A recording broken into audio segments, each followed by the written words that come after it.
हाँ बच्चों ध्यान दो। आज परिसर अध्ययन भाग 2 संतों के कार्य पाठ 2। अब हम आगे वाचन करेंगे, ध्यान से देखो। महाराष्ट्र में श्री चक्रधर संत देव नाम देव संत ज्ञानेश्वर संत चोखा मेला जैसे संतों से संत परंपरा प्रारंभ हुई। इस संत परंपरा को समाज के विभिन्न वर्गों से आए हुए संतों ने आगे बढ़ाया। इन संतों में गुरोबा, संत सावता, संत नरहरि, संत एकनाथ, संत शेख मोहम्मद, संत तुकाराम, संत नीलोबा आदि संतों का समावेश होता है। इसी तरह संत जनाबाई, संत सोयराबाई, संत निर्मलाबाई, संत मुक्ताबाई, संत कान्होपात्रा और संत बहिणाबाई सियूलकर का भी समावेश होता है। इस पाठ में संतों के कार्य के बारे में दिया गया है, चाहे वो पुरुष संत हो चाहे स्त्री संत हो। इसमें दोनों लोगों का बहुत बड़ा महत्वपूर्ण योगदान बताया गया है। अब देखो आगे। इन संतों ने लोगों को दया, अहिंसा, परोपकार, सेवा, समता तथा बंधुता आदि गुणों की शिक्षा दी। कोई छोटा नहीं, कोई बड़ा नहीं, सभी समान है। यह समता का भाव उन्होंने लोगों के मन में उत्पन्न किया। इस भांति महाराष्ट्र में समर्थ रामदास ने भी अपना कार्य किया। सभी संतों ने, इसमें रामदास जी का भी कार्य बहुत महत्वपूर्ण है। इन लोगों ने दया करो, अहिंसा का पालन करो, परोपकार करो, दूसरों की भलाई करो, सेवा करो, बंधुता भाईचारे की भावना को दर्शाया है समाज में बहुत महत्वपूर्ण ढंग से। अब आगे देखो। श्री चक्रधर स्वामी के बारे में अब आगे यहाँ दिया गया है। इस चित्र में संतों के देखो कार्य है। जीवों पर दया करो। चक्रधर स्वामी यहाँ बैठे हुए हैं। इनके पास एक खरगोश बैठा हुआ है। देखो एक पशु और एक मानव में कितना बड़ा प्रेम है। यहाँ संत नामदेव हैं, देखो किस प्रकार से भजन कीर्तन कर रहे हैं, इन चित्रों में बताया गया है। अब हम सर्वप्रथम श्री चक्रधर स्वामी के बारे में पढ़ेंगे। अब आगे देखो ध्यान से। श्री चक्रधर स्वामी मूलतः गुजरात के राजपुत्र थे। वे संन्यास धारण कर महाराष्ट्र में आए। यहाँ भ्रमण करते हुए उन्होंने समता का उपदेश दिया। उन्हें स्त्री पुरुष जात पात जैसा भेदभाव मालूम नहीं था। इसी कारण अनेक स्त्री पुरुष उनके अनुयायी बने। उनके द्वारा स्थापित पंथ को महानुभाव पंथ कहते हैं। लीला चरित्र नामक ग्रंथ श्री चक्रधर के संस्मरणों का संग्रह है। इन्होंने श्री लीला चरित्र नामक संग्रह लिखा और सब में समान भाव बताया। स्त्री पुरुष, जात भात, ऊंच नीच, छोटा बड़ा आदि का इन्होंने अपने वक्तव्यों के माध्यम से समाज में दर्शाया कि कोई छोटा बड़ा नहीं होता, सभी लोग एक समान होते हैं। अब देखो नंबर 2 आता है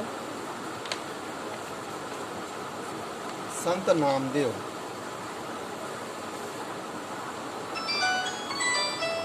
संत नामदेव के बारे में बताया गया है कि संत नामदेव विट्ठल के परम भक्त थे। वे नरसी गांव में रहने वाले थे। उन्होंने अनेक अभंग रचे, कीर्तन भी किए और जनता में जागृति उत्पन्न की। भागवत धर्म के प्रसार के लिए वे महाराष्ट्र में जगह जगह घूमे। उन्होंने लोगों को अगाध भक्ति की शिक्षा दी। लोगों के मन में धर्म रक्षा और भक्ति भाव की दृढ़ता आस्था का निर्माण किया और मानव धर्म का संदेश पहुंचाया। वे पंजाब गए, वहां उन्होंने लोगों को समता का संदेश दिया। उन्होंने हिंदी भाषा में पद लिखे। उनके कुछ पद आज भी सिखों के धर्म ग्रंथ गुरु ग्रंथ में संकलित है। महाराष्ट्र के घर घर में अनेक उनके अभंग बड़े भक्ति भाव से गाए जाते हैं। अब संत नामदेव के बाद नंबर आता है संत ज्ञानेश्वर का। देखो संत ज्ञानेश्वर के बारे में क्या दिया गया है।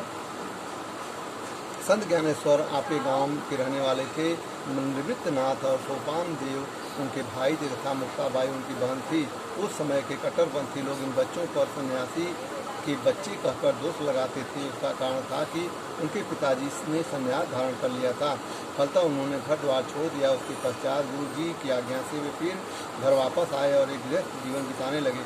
कालांतर में उनके 4 संतान हुई। उस समय वे कट्टरपंथी लोगों को यह मान नहीं था। लोगों ने उनका बहिष्कार किया, लोग उनके बच्चों को प्रताड़ित करते थे।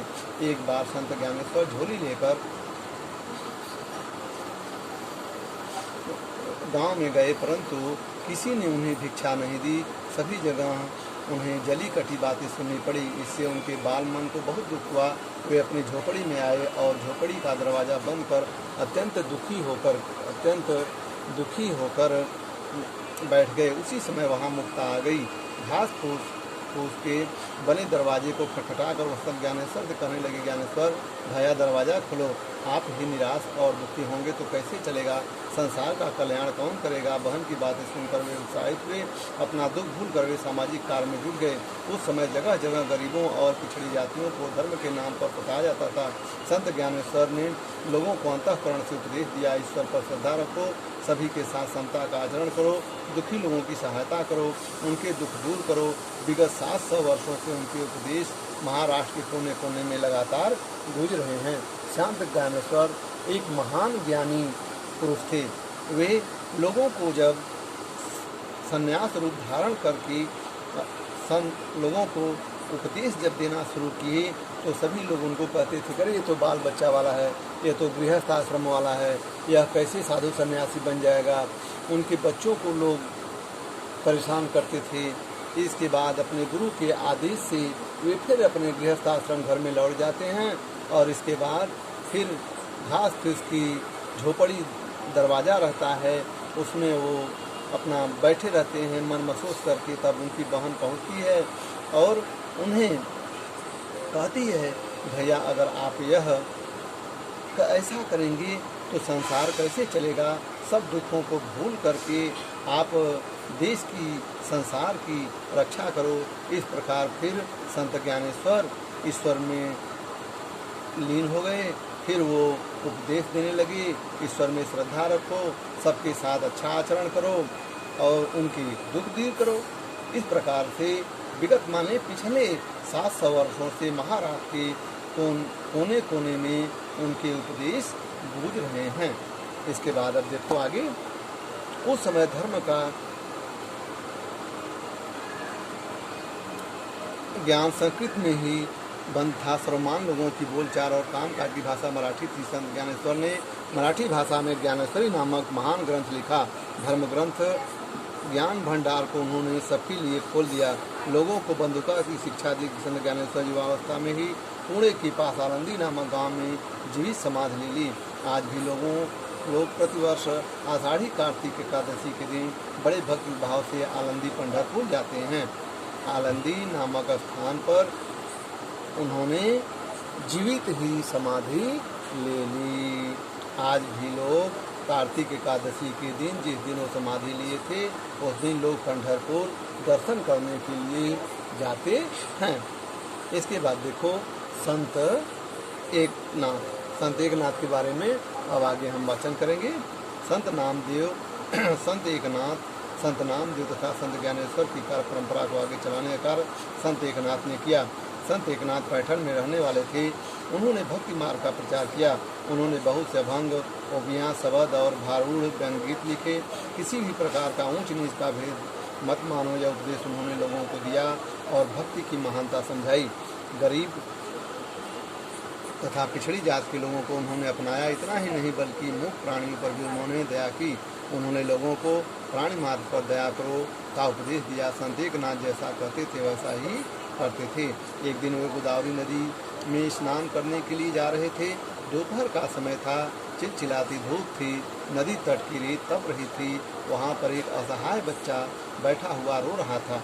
उसके रोने की आवाज़ संत एकनाथ के कानों में पड़ी। उन्होंने उसके माता पिता को ढूंढने के लिए अपनी दृष्टि उधर दौड़ाई। वे दौड़ाते हुए इस बच्चे के पास गए। उन्होंने उस बच्चे को उठाकर गोद में ले लिया, उसकी आंखें पोंछी, उसके बाद उसके घर पहुंचाया। इस प्रकार स्वयं के व्यवहार से संत एकनाथ ने लोगों के मन में समता तथा ममता का दृढ़ भाव उत्पन्न किया। संत एकनाथ, संत ज्ञानेश्वर और संत नामदेव के कार्यों को आगे बढ़ाया, पिछड़ी जातियों को आगे बढ़ाया। उनको बताया कि मूक मत बनो, मूक प्राणी मत बनो।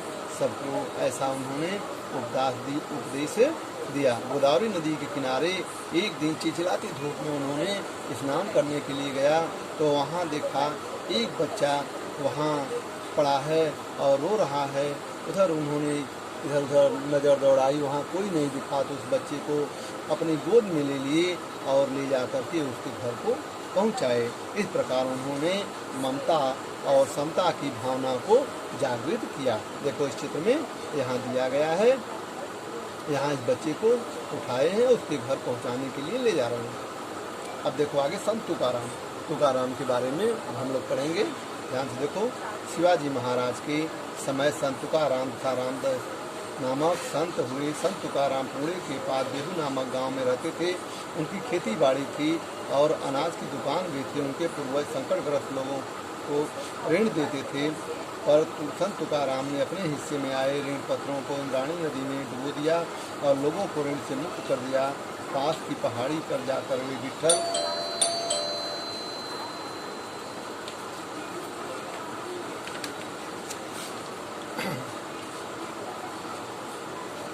के भजन करते थे। आषाढ़ तथा कार्तिक महीने में वे पंढरपुर जाते थे, वहाँ वे कीर्तन करते थे, अभंग रचते थे और लोगों को अभंग गीत सुनाकर हजारों लोगों को उनका कीर्तन सुनने के लिए आते थे। शिवाजी महाराज भी उनका कीर्तन सुनने के लिए जाया करते थे। संत तुकाराम लोगों को दया, क्षमा और शांति की शिक्षा देते थे, समानता का उपदेश देते थे। जे का रंजन रंजले गांजले त्याही महजे, जो आपुले तोची साधु ओलखावा थे तेची जाड़ावा, अर्थात दुखी और पीड़ित को जो अपना समझता है वही सच्चा साधु है, उसी को ईश्वर समझो। यह संदेश उन्होंने लोगों को देकर विचारशील बनाया। लोग संत तुकाराम की जय जयकार करने लगे। आज भी महाराष्ट्र में ज्ञानबा तुकाराम का जय घोष सुनाई देता है। ज्ञानेश्वर को ही ज्ञानबा कहते हैं। आज भी तुकाराम गाथा का पाठ घर घर में होता है। अब देखो बच्चे, संत तुकाराम ऐसे व्यक्ति थे कि उनकी देखो यहाँ चित्र में दिया गया है, वे भजन कीर्तन गा करके सबको सुनाया करते थे। संत तुकाराम बहुत ही अच्छे और प्रभावशाली व्यक्ति थे। इनके पिताजी को ब्याज वगैरह के पैसे बांटते थे, तो ऋण देते थे गरीबों को और उनसे उसका पैसे ब्याज से वसूलते थे। संत तुकाराम के जो हिस्से में आया था ऋण दिया हुआ, उसको ले जा करके गंगा में डुबो करके सबको मुक्त कर दिए। ऐसा थे तुकाराम जी। और आज भी लोग उनको बड़े प्यार के साथ, बड़े विचार के साथ उनकी सम्मान और इज्जत करते हैं।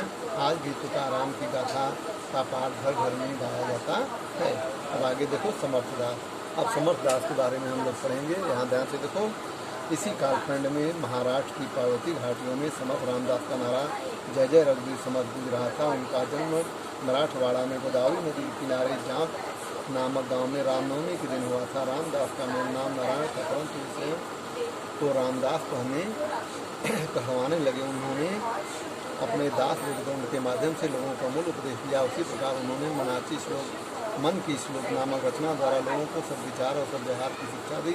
शक्ति की उपासना की। उन्होंने जगह जगह हनुमान जी के मंदिर बनवाए, लोगों को शक्ति की उपासना करना सिखाया।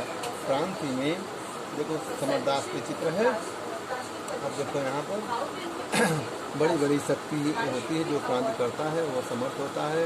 यह संदेश उन्होंने लोगों को दिया। समर्थ रामदास ने लोगों को संगठन बनाने तथा न्याय का विरोध करने की प्रेरणा दी।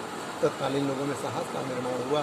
साधु संतों के कार्यों को से लोग जागृत हुए। धर्म के प्रति आदर भाव बढ़ा। लोगों के मन में आत्मविश्वास पैदा हुआ। संतों के इन कार्यों का उपयोग शिवाजी महाराज ने स्वराज स्थापना के लिए या स्वराज स्थापना में शिवाजी महाराज ने इस संतों से काफ़ी विचार विमर्श किया। उन्होंने कहा जो क्रांति करता है वही समर्थ होता है। उन्होंने यह संदेश का उपदेश दिया समर्थ रामदास ने, और संगठन बनाने तथा न्याय का विरोध करने का भी उन्होंने प्रेरणा दी। और तत्कालीन उस समय लोगों में साहस का निर्माण हुआ और साधु संतों के कार्यों से लोग जागृत हुए, बहुत प्रसन्न हुए। उस समय संतों के प्रति सम्मान और आदर भाव बढ़ा। लोगों के मन में आत्मविश्वास भी पैदा हुआ और संतों के इस कामों के द्वारा शिवाजी महाराज स्वराज की स्थापना के लिए उन संतों का उपयोग किया, उनके ज्ञान का उपयोग किया। इस प्रकार से आज हमारा यह पाठ संतों के कार्य समाप्त हुआ। और आप लोग हिंदी का पाठ 2 प्रार्थना नामक कविता सुंदर अक्षरों में लिख करके गृह कार्य की कॉपी में भेजोगे और इस पाठ का वाचन आप करोगे। धन्यवाद।